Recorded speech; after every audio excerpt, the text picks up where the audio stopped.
Welcome to the presentation about Tele-sitter technology and what it can do for our organization. I am glad to be able to bring this presentation to you. Our stakeholders care about the success and long-term innovation and improvement of our organization. Our stakeholders are why we exist and will continue to provide the most cost-effective, patient-centered, and high-quality healthcare to our community and outlying areas. Our stakeholders include internal, external, and community partners. Internally, we have patients, physicians, leadership, and staff. Externally, employers, insurance companies, pharmaceutical firms, and government entities. And in the community, family, patient advocacy groups, media, and the research community. The agenda for this presentation is as follows. We'll have a welcome and introduction. We'll identify our stakeholders, identify nursing-specific key issues for improvement, identify quality and safety gaps. We'll talk about a technology needs assessment and Tele-sitter technology, and how Tele-sitter technology will create positive change for our organization, and how it will improve quality and safety outcomes, and patient outcomes, and community outcomes. At the end of the presentation, I will be available to answer any questions that you may have. Nursing-specific identified issues indicate the existence of a problem.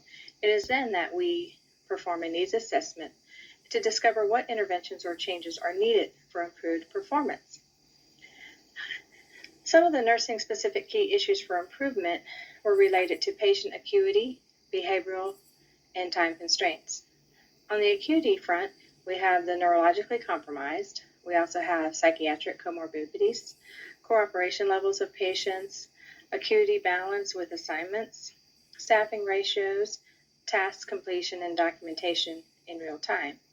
Behaviorally, we have patients who are, neurologically compromised or have psychiatric comorbidities, and they can be confused, combative, they can be agitated, paranoid, non-cooperative, just forgetful.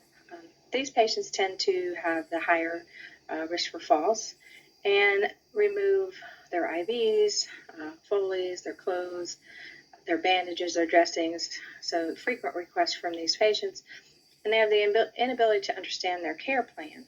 So a lot of time is spent closely monitoring these patients and taking time away from other patients, which affects the documentation in real time and the task completion and the acuity balance of the assignment. And the time constraints come when we're replacing those IVs and other lines, or redirecting behaviors, replacing bandages, that excessive monitoring that's required, educating them again because they may have forgotten or not understand what you're trying to teach.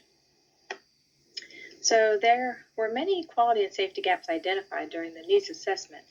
It is imperative to address these issues for our organization to remain competitive in today's healthcare market. So the quality and safety gaps identified were the time management issues, nurses having enough time to complete their documentations and tasks, and also attend to all of their patients' needs. Missing documentation, when you're not documenting in real time, and it is easy to forget to put something down, and of course if you didn't document it, you didn't do it. Also missing tasks, and increased infection rates from the patients pulling the lines and tubes and dressings. Decreased patient satisfaction ratings because all of your patients cannot be attended to at the same time. So if your time is spent with this particular patient, your other patients are feeling like you're not there for them. And staff disengagement because you're overwhelmed day after day and it's harder to do your job. So you kind of become disengaged. High fall rates with this patient population, and those can lead to minor to moderate adverse events, even severe adverse events. Poor patient outcomes from if they fall or have an infection and they're in the hospital longer, and it makes it harder for them to recover. Safety, unnecessary line tube placements, replacing ones that were pulled, again, also a time management issue. Staff injuries from combative, agitated patients, or patients that are a fall risk but non-compliant, and you're trying to help them and prevent that. fall, and also acuity disbursements. So if I'm nurse A and I have 2 patients that fall in this category and I have 5 total, and nurse B has none that fall into that category, that is a little imbalanced, understanding that other things fit into that acuity level, such as the reason for the patient to be in the hospital in the first place. So it's a difficult balance to attain. The technology needs assessment is a great tool for finding an efficient and viable telehealth solution to our nursing-specific identified needs and quality and safety gaps identified. So the technology needs assessment. The purpose is to identify areas of concern in an organization, and that is usually triggered by those nursing-specific factors. Kind of let you know there is a problem, and then you go and you have these identified areas of concern. So what we do with that is then we find solutions through technological means. And this can be time-consuming, but cost-effective in the long run, and we'll get into that soon as to why that's cost-effective. And it requires a multidisciplinary team to lead the initiative and set acceptable parameters for the evaluation. You want the team to be multidisciplinary because you want to have a variety of different perspectives. So this person performs this job, might be a physician, might be a tech, you might have a nurse, you might have a secretary, you might have a sitter. Sitter would be important. So you're forming this team, and you're going to set the parameters, and then you have all of the input from everyone. So you collect data. So after you collect the data, you have to have interpretation of the data and any current data you had. So you have to take all of that and review that. And then at that point, you can suggest a viable solution and propose that. So Tele-sitter technology is on the forefront of solutions to the specific needs presented by the patient population identified. Tele-sitter technology, the steps to deploy, recognizing the need, developing a team to evaluate the need, and recognizing that need is, again, nursing identified key issues, your multidisciplinary team to evaluate the need, collecting and reviewing the data, proposing the technology. We just discussed that on the previous slide, but then after that, you have to obtain executive buy-in because you need to have capital expenditure to buy the equipment, to provide a location. Maybe things have to be moved around or remodeled, or a room wired for all these computers. So there's lots of factors involved. And then hiring staff enhancement, training that staff to be monitor techs. That staff is responsible for up to 12 patients at once. So they have to be well trained. And then educating and promoting the Tele-sitter idea to all of your staff, supporting them in their questions, involving them in some of the decision making, and gets them to have buy-in, and then you implement. And they'll feel supported, they'll feel part of the decision, they'll feel knowledgeable and confident going in there with this equipment. So operating the Tele-sitter technology, the Tele-sitter device is set up in the patient's room. The patients that meet this behavioral criteria, it's a slim device so that it doesn't get in the way, it doesn't take up much room. It has it's camera and audio ready at the time of setup. There's your remote trained monitor tech is observing the patient. When the tech sees something that they feel needs to be brought to the nurse's attention, they'll call the unit. If they cannot reach the nurse, if she or he is with another patient, then they will set off their remote alarm. So similar to a bed alarm, you'll hear Tele-sitter alarm, so you know that the nurse was unable to be reached, and the team needs to respond to that room to prevent injury to that patient. The tech will also speak to the patient, redirect them until help arrives. Some of the benefits of this are decreased fall rates by as much as 30 to 50%, improved overall patient safety, because they're not only looking for patients getting out of bed, they're looking at patients if they're pulling lines or tubes, if they're turned wrong, if their Foley's kinked wrong. They're looking at every aspect of the patient and trying to make you aware. There's also reduced costs associated with sitter staffing and adverse events. So if you have one person watching 12 patients, then you don't have 12 individual sitters on the payroll for 12 individual patients.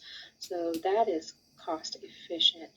And also the cost of a fall or an infection can be upwards $40,000-$50,000 per patient. In our facility, the last number I saw was $45,000 for a fall. That is quite a lot. So in the long run, this is cost efficient and pays for itself. Also, improved staff efficiency. So I don't have to excessively monitor that one particular patient because I'm going to be alerted when there's a problem, so then I can go and take care of other patients and be more efficient and get my medications out on time and actually do my hourly rounding, which is very, very important for patient satisfaction and safety. And of course, it has been shown to decrease infection rates from pulling the dressings and the lines and the tubes. Patients may be resistant to having a tele-sitter in their room, but the benefits greatly outweigh the risk. Remind the patient that it's for their safety. Confused patients may not realize that it is there, or they may come in and out of realization. Combative patients may be angry about it, but it is for their safety, their well-being. So you have to figure out a way to communicate that with the patient. So the tele-sitter technology will create positive change by improving patient outcomes related to fewer falls and decreased infection rates. It will improve patient satisfaction related to staff engagement, their needs being addressed timely and efficiently, their medications within the window, an environment that promotes comfort and healing. Hourly rounding, Commit just said, having that few minutes to talk with that patient will make them feel supported and cared for and safe. Improve staff satisfaction related to being able to care more equitably for their patients, real-time documentation capabilities, improved time management and support. Lower cost to organization related to fewer sitters, fewer falls, and other adverse events, and fewer supplies utilized for repeat procedures. Improved staff retention, because you're not going to be experiencing burnout as quickly, and alarm fatigue. And improve staff awareness of their patients' medical conditions, needs, assessments, and limitations. I'm going to be more aware of my patients because I will have time to read their charts, read their doctor's notes, read their labs, speak with them, assess them, evaluate them, because I'm not having to excessively monitor one or two specific patients. Everything outcome listed is the catalyst for the next outcome. It is a continuous cycle of innovation and improvement that leads to further innovation and improvement. It's a very positive cycle when we start doing these things. Improved quality and safety outcomes include patients experienced fewer falls, leading to fewer fall-related injuries.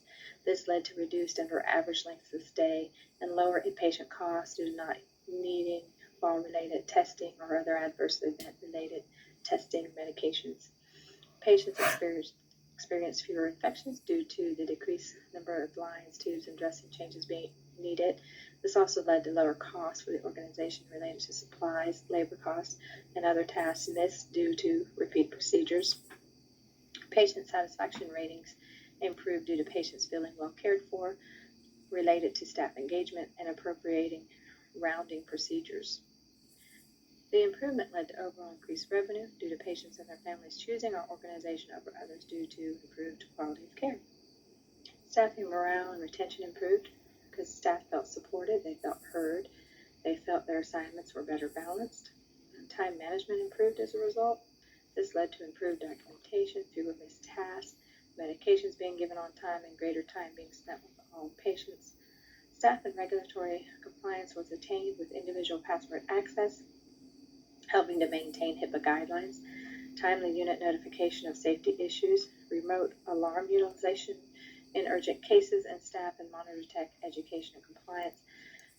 Being aware that we must be demonstrating meaningful use policies, that only when we're assessing these charts, and that improved safety and regulatory compliance as well.